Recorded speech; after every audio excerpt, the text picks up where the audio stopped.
ఒకసారి దేవతలందరికీ ఒక అనుమానం వచ్చింది. అదేంటంటే, ఈ సృష్టి మొత్తానికి బ్రహ్మము ఎవరు అని.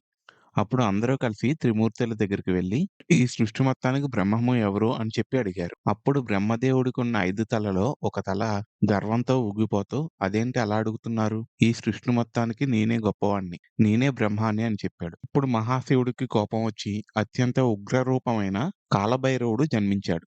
మహాశివుడు కాలభైరవుడితో ఇలా చెప్తాడు. నువ్వు వెళ్లి బ్రహ్మదేవుడు 5 తలల్లో ఒక తల గర్వంతో ఊగిపోతుంది.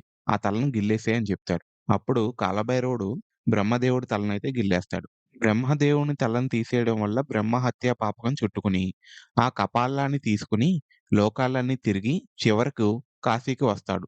కాశీకి రాగానే బ్రహ్మ కపాలం కింద పడి ముక్కలైపోతుంది.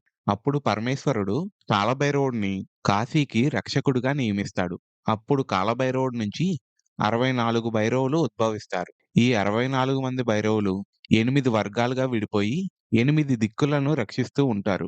ఒక్కో వర్గానికి 8 మంది భైరవులుంటారు. వారిలో ఒక భైరవుడు ఆధిపత్యం వహిస్తూ మిగతా 7గురు ఉపభైరవులుగా ఉంటారు.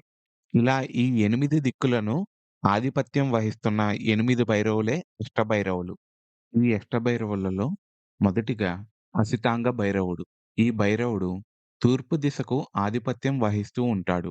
సూర్యుని మొదటి కిరణాలు తూర్పు దిశలో ఉద్భవిస్తూ ఉంటాయి. ప్రపంచం మొత్తానికి ఈ దిశ వెలుగునందిస్తుంది. అసితాంగ భైరవుని ఉదయం ప్రార్థించడం ద్వారా మనకి ఆశీర్వాదం లభిస్తుంది. మనం అజ్ఞానంలో ఎలాంటి దుష్కర్మలు చేస్తున్నా, ఎలాంటి చెడ్డ పనులు చేస్తున్నా వాటిల్ని అడ్డుకొని మనల్ని మంచి మార్గంలో నడిపించేందుకు సహాయం చేస్తారు. ఈ అసితాంగ భైరవుడు మాయను వేరు చేసి స్వచ్ఛతకు సంకేతంగా నిలుస్తారు. రుద్రయముల తంత్రం ప్రకారం ప్రతిరోజు ఉదయం సమయంలో ఆరాధన చేయటం ద్వారా కోరికలు తీరుతాయని చెప్తారు. అష్టమాతృకలలో ఒకరైన బ్రహ్మీదేవి ఇతని భార్య. రెండవ భైరవుడు రురు భైరవుడు. ఈ భైరవుడు పశ్చిమ దిశకు ఆదిదేవత. సూర్యుడు అస్తమిస్తున్నప్పుడు రురు భైరవుడిని ఆరాధించాలి. ఈ భైరవుడిని శాంతికి చిహ్నంగా అభివర్ణిస్తారు.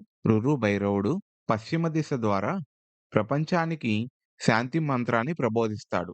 రురు భైరవుడు జ్ఞానానికి, బుద్ధికి అధిపతి. పార్వతీదేవి స్వరూపమైన మహేశ్వరీదేవి ఈ రురు భైరవుని భార్య. మూడవ భైరవుడు ఉన్మత్త భైరవుడు. ఈయన ఉత్తర దిశకు అధిపతిగా ఉంటారు. పూర్వ పురాణం ప్రకారం ఈ భైరవుడు బంధువు లాంటివాడు. ఎల్లప్పుడూ ఉత్సాహంగా ఉంటూ, సంతోషం అనేది ఎల్లప్పుడూ నిలుపుకోవాలని, అన్ని సందర్భాలలో ఆహ్లాదంగా ఉండాలని ఈ భైరవుడు మనకు ఉద్బోవిస్తాడు. ఉన్మత్త భైరవుడిని పూజించడం ద్వారా మనకి అంతులేని ఆనందం కలుగుతుంది. వారాహీదేవి ఈ ఉన్మత్త భైరవునికి భార్య. ఇంకా నాలుగవ భైరవుడు కపాల భైరవుడు. ఈయన దక్షిణ దిశకు అధిపతిగా ఉంటారు. ఈయన కపాలం అంటే పుర్రెను పట్టుకుని ఉంటారు. ఈ భైరవుడు దుష్టగ్రహ బాధలను నివారించగల శక్తిమంతుడు. కపాల భైరవుణ్ణి సాధన చేసిన వారికి వారి దుష్కర్మల ప్రభావాన్ని ఈ కపాల భైరవుడు తన కపాలంలోకి తీసుకుని దాన్ని తను స్వీకరించి సాధకుల పాపాలను ప్రక్షాళన చేస్తారు. ఇతను త్యాగానికి చిహ్నం. అలాగే యోగేశ్వరీ దేవి ఈ కపాల భైరవుని భార్య. ఐదవ భైరవుడు భీషణ భైరవుడు.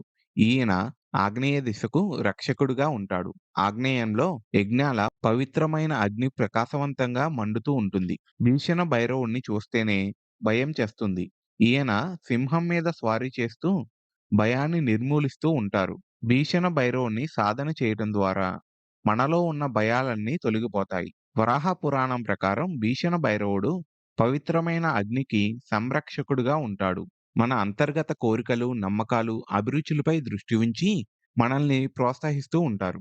భీషణ భైరవుడు భార్య అత్యంత శక్తివంతమైన చాముండీదేవి. ఇక ఆరవ భైరవుడు సంహార భైరవుడు. ఈయన ఈశాన్య దిశకు రక్షకుడిగా ఉంటాడు.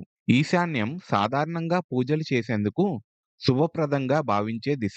పూజ, ధ్యాన సమయంలో భగవంతునిపై దృష్టి మరియు జీవితంలో సమతుల్యతను పాటించమని మనకి బోధిస్తూ ఉంటాడు. సంహార భైరవునికి పూజ చేసే వాళ్ళ జన్మజన్మల బంధాలు లేదా పాపాలు, వాళ్ళు చేసే అన్ని కర్మలను ఈ సంహార భైరవుడు అంతం చేస్తాడు. సంహార భైరవుని భార్య అత్యంత ఉగ్రరూపమైన చండికాదేవి. ఇక ఏడవ భైరవుడు చండభైరవుడు. ఈయన నైరుతి దిశలో మన విశ్వాసాన్ని బలంగా ప్రతిబింబిస్తాడు. వామన పురాణ వివరాల ప్రకారం అతడు ధర్మ పరివర్తనను కాపాడేందుకు బలంగా నిలబడతాడు. చండ అనే పేరు బలానికి, నిబద్ధతకు అర్థం. అందుకే చండభైరవుడు ధర్మాన్ని రక్షించే బాధ్యతలను చేపడతాడు. చండభైరవుడి భార్య అష్టమాతృకలలో ఒకరైన కౌమారీదేవి. ఇక చివరగా ఎనిమిదవ రూపమైన క్రోధభైరవుడు. వాయు దిశకు ధర్మరక్షకుడిగా ఉంటాడు. ఈ దిశలో ధర్మాన్ని కాపాడేది క్రోధభైరవుడే. క్రోధభైరవునికి సాధన చేయటం ద్వారా మన పైన ఎవరైనా సరే మంత్రప్రయోగం గాని, క్షుద్ర పూజలు గాని చేస్తే వాటిల్ని తిప్పికొట్టి దృష్టులను అంతం చేస్తారు. పద్మపురాణం ప్రకారం అతను అనియంత్రిత కోపం గురించి కాకుండా సమాజ రక్షణ కోసం నిలబడి ధర్మాన్ని కాపాడుతూ ఉంటాడు. అష్టమాతృకలలో లక్ష్మీదేవి స్వరూపమైన వైష్ణవీదేవి ఇతని భార్య. ఈ విధంగా సనాతన ధర్మంలో భైరవులు వారి వారి దిశలలో నిలబడి ఈ సృష్టికి మార్గదర్శకత్వం వహిస్తున్నారు. ఈ అష్టభైరవుల్ని ఆరాధించడం ద్వారా వివిధ ప్రయోజనాలను పొందవచ్చు. కాలభైరవుడి ఆవిర్భావం గురించి మన ఛానల్లో కంప్లీట్ వీడియో ఉంది. ఆ వీడియో లింక్ డిస్క్రిప్షన్‌లో ఉంటుంది. ఎవరైనా చూడకపోతే లింక్ మీద క్లిక్ చేయండి. అలాగే ఈ వీడియో మీకు నచ్చినట్లయితే లైక్ చేయండి, షేర్ చేయండి, సబ్స్క్రైబ్ చేసుకోండి.